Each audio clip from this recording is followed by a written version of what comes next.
नमस्कार दोस्तों। आज कार्तिक मास की पूर्णिमा है, तो आज हम यज्ञ कर रहे हैं, हवन कर रहे हैं। दोस्तों, हवन का हमारे वैदिक समाज में, वैदिक जीवन में बहुत ही अधिक महत्व है। भारतीय परंपरा के हिसाब से, भारतीय संस्कृति के हिसाब से हमारे जो पूर्वज थे वो प्रतिदिन हवन यज्ञ किया करते थे। इसके वैज्ञानिक रूप पे भी बहुत अधिक लाभ हैं। तो हमें अपनी परंपरा के हिसाब से चलना चाहिए और दैनिक अग्निहोत्र करने के लिए हम आपको विधि बताते हैं। इस टाइप से आप दैनिक अग्निहोत्र कर सकते हैं। ये सभी आपको जो भी इसके अंदर ज़रूरत पड़ती है, हवन कुंड है, इसके नीचे आप कोई थाली रख सकते हैं। ये घी का पात्र है, इसमें आप जल को छोड़ें, अगर जूठा जल है इसको छोड़ने के लिए, हाथ धोने के लिए काम आएगा। ये समिधाएँ हैं, लकड़ियाँ, आम की लकड़ियों को समिधाएँ बोलते हैं। और ये सामग्री है, ये गूगल वगैरह कुछ लकड़ियाँ हैं।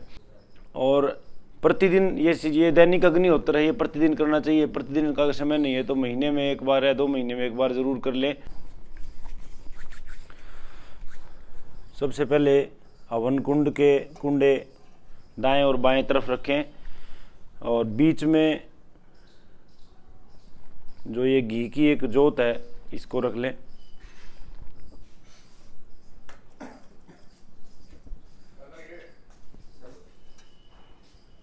ओम भूर्भुवः स्वः तत्सवितुर्वरेण्यं भर्गो देवस्य धीमहि धियो यो नः प्रचोदयात्।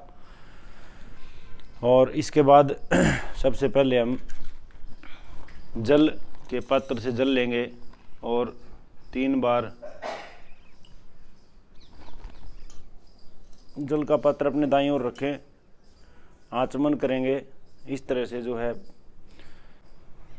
इस तरह से अपने सीधे हाथ में जल लेंगे चम्मच से और मंत्र उच्चारण करने के बाद इस जल को ग्रहण करेंगे।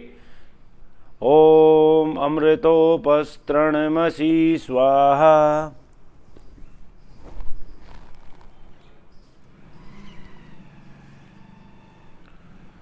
ओम अमृतोपिधानमसि स्वाहा।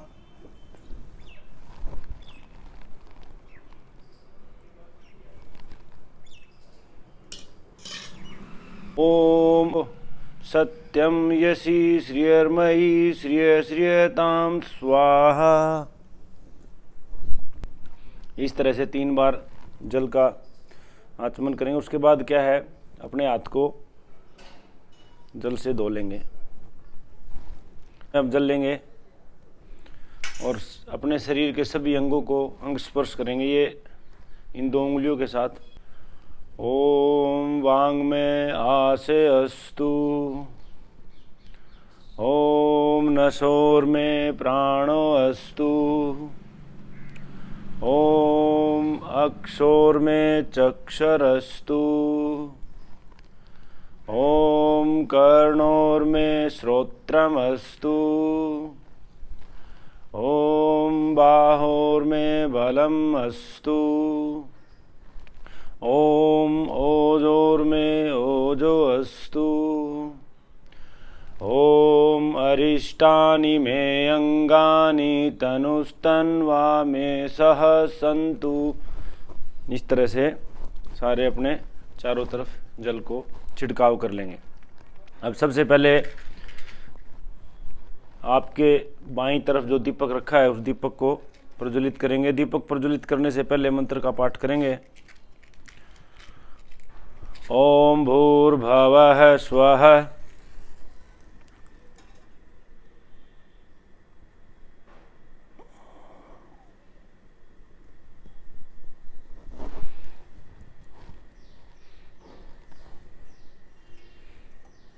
अब दीपक से जो है अग्नि लेकर हवन कुंड में रखेंगे। उसके लिए भी मंत्र है भाई, सभी के लिए एक मंत्र है। तो मंत्र पढ़ने के बाद ही हवन कुंड में स्थापित करेंगे जो अग्नि है उसको। ओम भूर्भुवः स्वर्धरिवा भुमना पृथिवी वरिम्ना तस्यास्ते देवयजनि पृष्ठे अग्नि मनाद ध्यावादधे।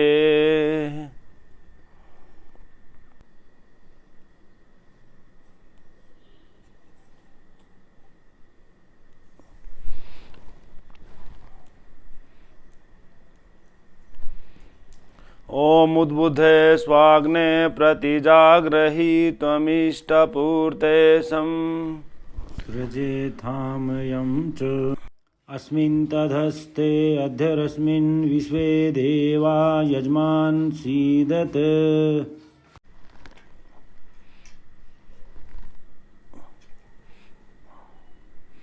अब 3 संविधाएं घी में डुबोकर अग्नि में हम इनका चयन करेंगे।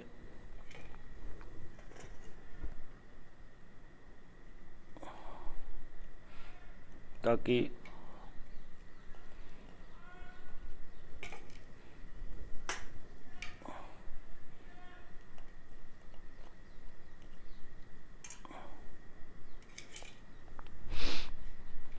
और मंत्र का उच्चारण करने के बाद समिधा को हवन कुंड में स्थापित करेंगे। ओम अयंत इद्म आत्मा जात वेदस्ते नेधयस्व वर्धस्व चास्मान् प्रजया पशुर्भि ब्रह्मवर्चसे नान्नधेन समेधय स्वाहा इदं अग्नये जात वेद से इदं मम। इसी प्रकार से 2 मंत्रों के साथ एक समिधा और रखेंगे। ओम समिधाग्नि दुवश्यत घृते बोधायत अतिथिम ओम सुसमिधाय शोचिषे घृतेन तीव्रम जुहोतन स्वाहा इदं अग्नये जातवेद से इदं न मम। और इस प्रकार तीसरी आहुति भी, तीसरी जो समिधा है वो भी घी में डुबोकर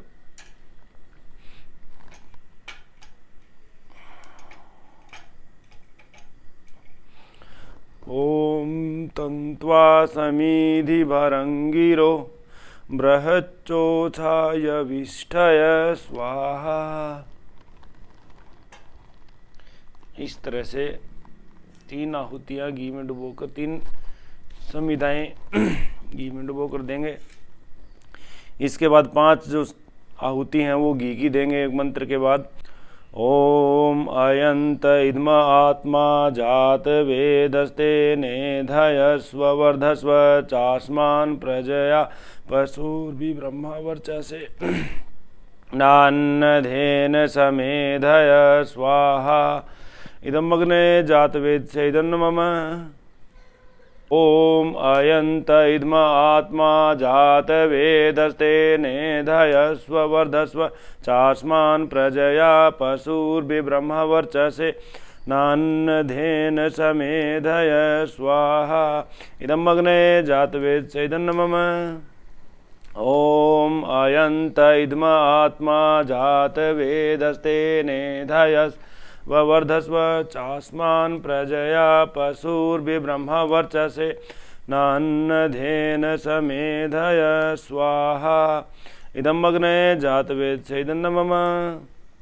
ओम अयंत इद्म आत्मा जात वेदस्ते नेधयस्व वर्धस्व चास्मान् प्रजया पशुर्भि ब्रह्मवर्चसे नान्नधेन समेधय स्वाहा इदं अग्नये जात वेद से इदं न मम।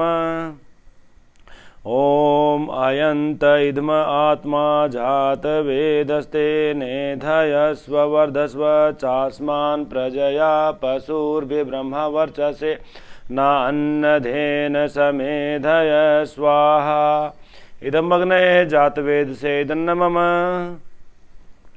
अब 5 आहुतियां देने के बाद अब हम ये दैनिक अग्निहोत्र कर रहे हैं। इसको हम ओम भूर्भुवः स्वः के 11 मंत्रों से भी आहुति देकर पूर्ण कर सकते हैं और वैदिक विधि से भी कर सकते हैं। गायत्री मंत्र के द्वारा इसको हम संपूर्ण करेंगे। जल सिंचन करेंगे। जल सबसे पहले पूर्व दिशा में ओम अनुमते नुमन्ये स्वाहा ओम आदित्य नुमन्ये स्वाहा ओम सरस्वते नुमन्ये स्वाहा। अब चारों दिशाओं में अब हम अगर अकेले हैं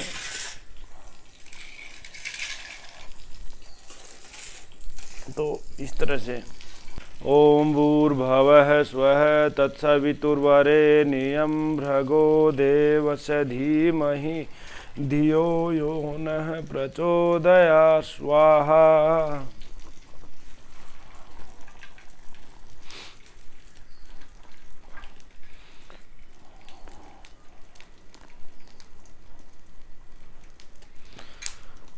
ओम भूर्भुवः स्वः तत्सवितुर्वरेण्यं भर्गो देवस्य धीमहि धियो यो नः प्रचोदयात् स्वाहा। ओम भूर्भुवः स्वः तत्सवितुर्वरेण्यं भर्गो देवस्य धीमहि धियो यो नः प्रचोदयात् स्वाहा। ओम भूर्भुवः स्वः तत्सवितुर्वरेण्यं भर्गो देवस्य धीमहि धियो यो नः प्रचोदयात् स्वाहा। ओम भूर्भुवः स्वः तत्सवितुर्वरेण्यं भर्गो देवस्य धीमहि धियो यो नः प्रचोदयात् स्वाहा। ओम भूर्भुवः स्वः तत्सवितुर्वरेण्यं भर्गो देवस्य धीमहि धियो यो नः प्रचोदयात् स्वाहा। ओम भूर्भुवः स्वः तत्सवितुर्वरेण्यं भर्गो देवस्य धीमहि धियो यो नः प्रचोदयात् स्वाहा। बीच बीच में भाई घी की आहुति भी देते रहेंगे ताकि अग्नि पूर्णतः से प्रज्वलित हो जाए। दोस्तों वैज्ञानिक रूप से अगर हम इसको बात को वो करें तो आज विज्ञान और बड़े बड़े देश भी इस चीज़ को मानते हैं कि आम की लकड़ी और घी का कॉम्बिनेशन इतना ज़बरदस्त है कि इससे 400 डिग्री सेंटीग्रेड का तापमान उत्पन्न होता है, जिससे हमारी ओजोन O3 गैस उत्पन्न होती है, जिससे ओजोन बनती है। और छोटे छोटे अणु जैसे दोस्तों क्या है, अगर हम अग्नि के अंदर कोई भी अच्छी चीज़ जलाते हैं तो उसका हमारे आसपास के वातावरण पर उतना ही प्रभाव पड़ता है, और अगर इसके अंदर हम कोई मिर्च या कोई ऐसी चीज़ जलाते हैं तो उसका भी दुष्परिणाम भी जो है इसी प्रकार से होता है। तो दोस्तों अगर आप एक मिर्च खाने पर आप कोई दिक्कत नहीं होगी, लेकिन अगर एक मिर्च को अग्नि में जला देंगे तो वो बहुत सारे जो आसपास के लोग हैं उन पर प्रभाव डालेगी। इसी प्रकार से इसके अंदर हम अग्नि के अंदर जो है यज्ञ के समय में हवन कुंड के अंदर बादाम, अखरोट व बलवर्धक चीज़ें भी डालते थे, जिससे प्रत्येक अणु में वह विभाजित हो जाती थी और हमारे आसपास के जो भी जीव जंतु प्राणी थे वो सब पर उसका अच्छा प्रभाव पड़ता था। इसलिए दोस्तों हमें ज़रूर करना चाहिए यज्ञ। इसको अभी पूर्ण करेंगे भाई। ओम भूर्भुवः स्वः तत्सवितुर्वरेण्यं भर्गो देवस्य धीमहि धियो यो नः प्रचोदयात् स्वाहा। ओम भूर्भुवः स्वः तत्सवितुर्वरेण्यं भर्गो देवस्य धीमहि धियो यो नः प्रचोदयात् स्वाहा। ओम भूर्भुवः स्वः तत्सवितुर्वरेण्यं भर्गो देवस्य धीमहि धियो यो नः प्रचोदयात् स्वाहा। ओम भूर्भुवः स्वः तत्सवितुर्वरेण्यं भर्गो देवस्य धीमहि धियो यो नः प्रचोदयात् स्वाहा। ओम भूर्भुवः स्वः तत्सवितुर्वरेण्यं भर्गो देवस्य धीमहि धियो यो नः प्रचोदयात् स्वाहा।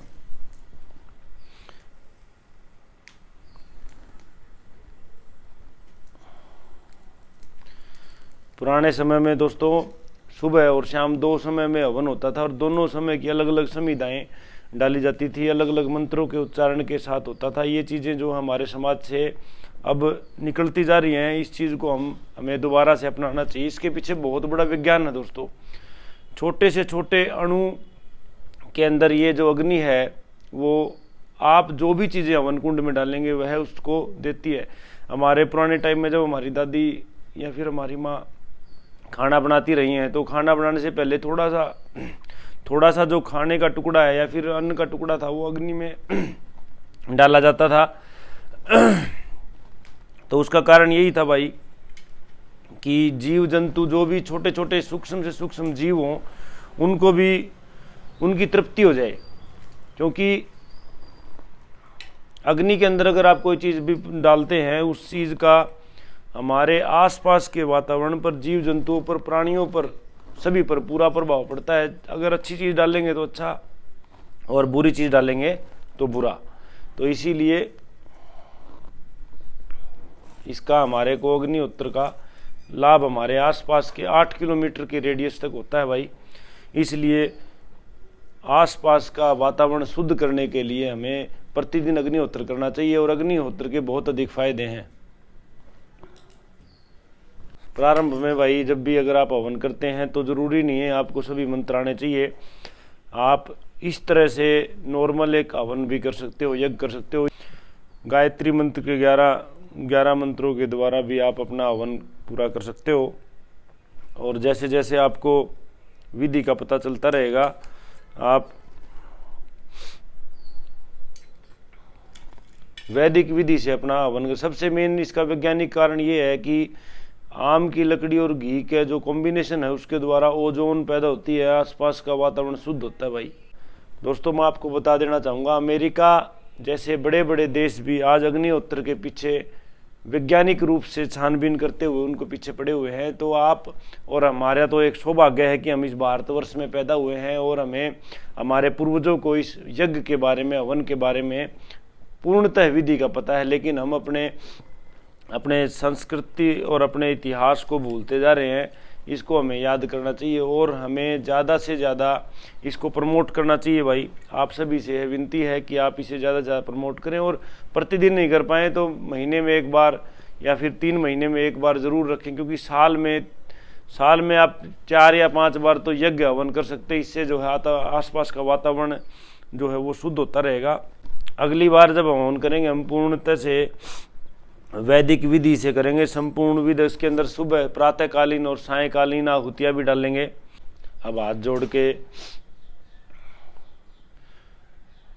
ईश्वर को याद करते हुए स्तुति करेंगे और गायत्री मंत्र से ही इसकी समापन करेंगे।